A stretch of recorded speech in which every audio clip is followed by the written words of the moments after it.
მეგობრებო და დიზაინის მოყვარულებო, ინტერიერის ტრენდებში საინტერესო ცვლილებები ხდება. წლების განმავლობაში ინტერიერის დიზაინში სკანდინავიური მინიმალიზმი დომინირებდა. ეს სტილი თავისი სუფთა ხაზებითა და ნეიტრალური პორტრეტით ტექნოლოგიური პროგრესისა და ციფრული ეპოქის მოთხოვნილებებს ასახავდა, რაც ადამიანებს ცხოვრების გამარტივებისა და მეტი წესრიგისკენ უბიძგებდა.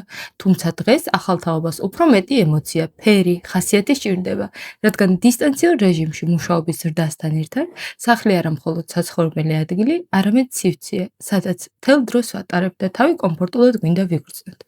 სწორედ ამიტომ დაბრუნდა დეკორი, art-დეკოს და მაქსიმალიზმის სახით.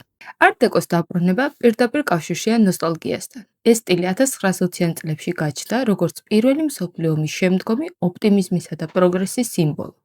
დღესაც გლობალური გაურკვევლობისა და ინფორმაციული გადატვირთვის ფონზე art-დეკოს მიერ შემოთავაზებული გლამური და ფუფუნება ადამიანებს სიმშვიდის განცდას უქმნის. art-დეკოს მთავარი მახასიათებელი გეომეტრიული ფორმები ისევ უცვლელი რჩება, მაგრამ უფრო დახვეწილი სახით. ამას ემატება მრგვალი ავეჯით დეკორატიული ელემენტები. მაქსიმალიზმი კი თანამედროვე ადამიანის თვითგამოხატვისა და ინდივიდუალიზმის მოთხოვნილებას ასახავს.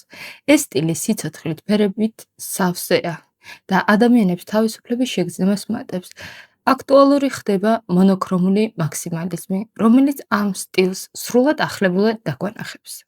art-დეკო და მაქსიმალიზმი გვანახებს, რომ ჩვენი სახლი ჩვენი ისტორიაა და ის სავსე უნდა იყოს იმ ნივთებით, რომელიც ჩვენში ემოციას ბადებს.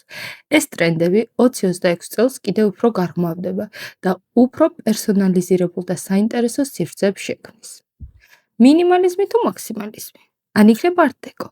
რომელი სტილია თქვენთვის ყველაზე ახლოს? დაწერეთ კომენტარებში.